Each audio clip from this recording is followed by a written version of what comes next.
कभी फलीभूत नहीं हो सकता। इस कलयुग में सबसे बड़ा कष्ट विश्वास है। आप लोग मेरे पास भी आते हैं, बहुत सारी कुंडलियां लेकर आते हैं, बताते हैं पंडित जी शादी नहीं हो रही, कहीं ये कष्ट कहीं वो कष्ट, और जब कोई उपाय बताते हैं तो 5 दिन लग जाता है सोचते सोचते कि पंडित जी जो बता रहे हैं क्या सही है कि गलत। विश्वास नहीं है। अब निवेदन करूं, जिस दिन विश्वास हो जाएगा तो 1 वर्ष के अंदर उसका फल आपको प्राप्त हो जाएगा।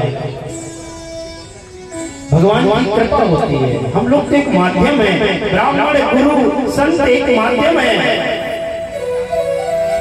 अपने दुखों को लेकर के आते हो और उन्होंने उपाय बता दिया कि जाओ भगवान शिव को 5 बेलपत्र और 1 लोटा जल चढ़ा करके 11 बार ओम नमः शिवाय का उच्चारण कर देना, तुम्हारे कष्ट दूर हो जाएंगे। और जिस व्यथा को लेकर आप पूजन करोगे और उसका काम हो गया तो आप प्रसन्नचित हो करके आप उन्हें पंडित जी के पास चले आओगे। वो बेचारा तो एक निमित्त है, कह दिया उसके मुख से निकल गया, बाकी तो संभालने वाला वह परमात्मा है जो भी कहेगा। तो निवेदन करो, आत्मदेव की पत्नी को विश्वास नहीं हुआ और उन्होंने उस फल को उठा करके गाय को खिला दिया। गाय को खिलाया क्यों? क्योंकि उसकी पत्नी ने उसके कानों को भर दिया। कैसी बात करती है, इतने उम्र बीत गई, बुढ़ापा आने लगा, संतान नहीं हुई और एक साधु ने फल दे दिया। विश्वास हो गया कि पुत्र हो जाएगा। कुछ भी नहीं होने वाला, जितनी प्रॉपर्टी है सब मेरे बेटे के नाम पे कर दो, तुम्हारी सेवा मैं करूंगी। स्त्री जाकर बड़ी मती भ्रमित हो गई और फल को गाय को खिला दिया और बहन की बातों को मान लिया। बोले अगर पंडित जी पूछेंगे तो क्या जवाब दोगे? तो बोली मैं उसका उपाय बताती हूँ कि तुम 9 महीने तक कमरे से बाहर ही नहीं निकलना, मैं तुम्हारी देखभाल सेवा करूंगी। और पेट में कपड़े को बांध दिया। ऐसे आत्मदेव जी को ऐसा लगा कि मेरी गुरु कृपा से आज मेरे घर में संतान होने वाली है।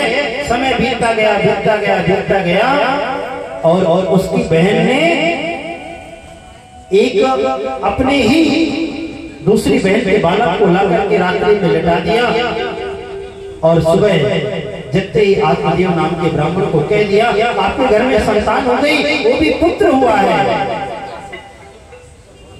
कहने लगे, बहुत प्रसन्नचित हुए। कहते हैं ये होती है गुरु की कृपा। निवेदन करूं और उधर गाय को भी, गाय ने उस फल को खाया, गाय भी आज बच्चे को जन्म दिया है, वो भी मानव रूप में। आत्मदेव जी तो खुशी से हमारे गदगद हो गए। हे परमात्मा, एक भी नहीं दे रहा था और जहां पे दिया तो 2-2 लाख करके दिया। एक गाय भी, वो भी उनके जो स्वरूप है मानव की तरह है, उनका जो कान है वह गाय की तरह है। नामकरण किया तो माँ ने कहा पहला बेटा जो मेरी कोख से हुआ उसका नाम मैं अपने नाम से जोड़कर रखूंगी।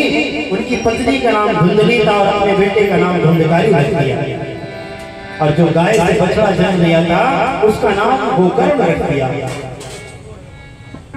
लेकिन निवेदन करो, आत्मदेव दोनों बालकों का संस्कार कराया, नामकरण कराया, बड़े बड़े यज्ञों में संस्कार कराया और पढ़ाने के लिए विद्यालय भेजे। गोकर्ण महाराज तो भगवान गुरु का आशीर्वाद है, वो तो बड़े विद्वान निकले, लेकिन धुंधकारी इतना दुष्ट दुराचारी निकला कि वह 11 वर्ष की आयु से ही अत्याचार करने लगा। छोटे छोटे बच्चों को पकड़ करके कुएं में डाल देता था, मारने लगा, दूसरों के घर में आग लगा देता था। सब लोग शिकायत लेकर के आत्मदेव के पास आने लगे, अरे पंडित जी आपका बेटा कितना कुकर्मी है। ये सब को सुन करके आत्मदेव आज बड़े व्यथित हैं, दुखी हैं। मैंने कहा था पत्नी से कि जो भगवान ने नहीं लिखा उसके लिए जबरदस्ती मत करो, जीवन में कष्ट होगा। आज पत्नी रात्रि में सो रही है, धुंधकारी बड़ा हो चुका है, मदिरा पान करके घर में आता है और माँ के बालों को पकड़कर घसीटने लगा, मारने लगा। मैंने तुमसे कहा था ना कि सुबह मुझे पैसा दे देना, तुमने नहीं दिया, जितने भी सोना चांदी रखी हो मुझे दे दो, नहीं तो मार डालूंगा। जैसे ये बात कही, आज धुंधली बड़ी